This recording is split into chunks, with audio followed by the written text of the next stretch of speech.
Tata sons या देशातल्या बड्या उद्योग समूहामध्ये पुन्हा मोठं स्थित्यंतर होऊ घातलंय। कंपनीला नव्या उंचीवर नेणारे चेअरमन एन चंद्रशेखरन यांनी पायउतार होण्याचे जाहीर केलंय।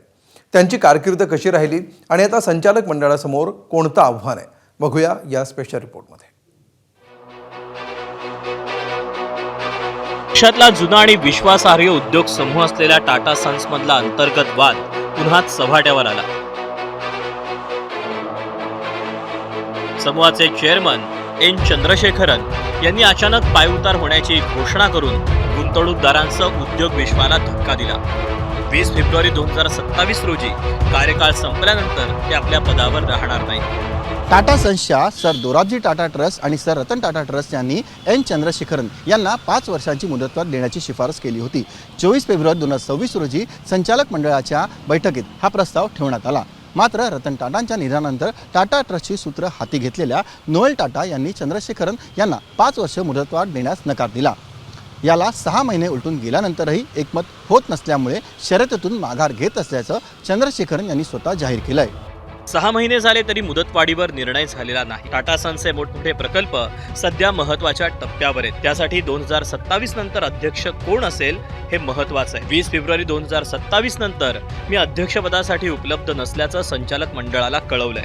टाटा सन्सनं नवा अध्यक्ष निवडून सुरळीत हस्तांतर घडवून आणावं असं चंद्रशेखरन यांनी जारी केलेल्या निवेदनात म्हटलंय। नोएल टाटा आणि चंद्रशेखरन यांच्यात मतभेदाची बरीच कारणं असल्याचं सांगितलं जात आहे।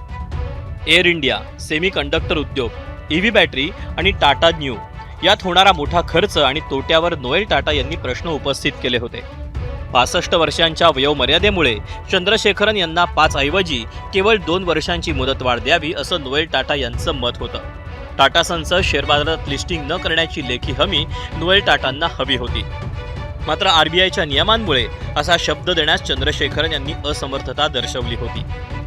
18 ऑगस्टला टाटा सन्सची वार्षिक सर्वसाधारण सभा होणार असताना त्यापूर्वी चंद्रशेखरन यांनी पायउतार होण्याचं जाहीर केलं। सायरस मिस्त्री यांच्या राजीनाम्यानंतर टाटा सन्सचे पहिले बिगर पारशी चेअरमन बनलेल्या चंद्रशेखरन यांनी समूहाला वेगळ्या उंचीवर नेलं। त्यांच्या कारकिर्दीत समूहाचा महसूल 2019-20 या आर्थिक वर्षातल्या 7.89 लाख कोटींवरून 25-26 मध्ये 16.24 लाख कोटींवर जाऊन पोहोचला। समूहाचा नफा 5 पट वाढला असून करोत्तर नफा 32,000 कोटींवरून 1.71 लाख कोटींवर गेला। चंद्रशेखरन यांच्या या कामगिरीला आणि समूहाच्या लौकिकाला साजेशा नव्या चेअरमनची निवड करण्याची जबाबदारी संचालक मंडळाच्या खांद्यावर येऊन पडली आहे। ब्युरो रिपोर्ट, एबीपी माझा।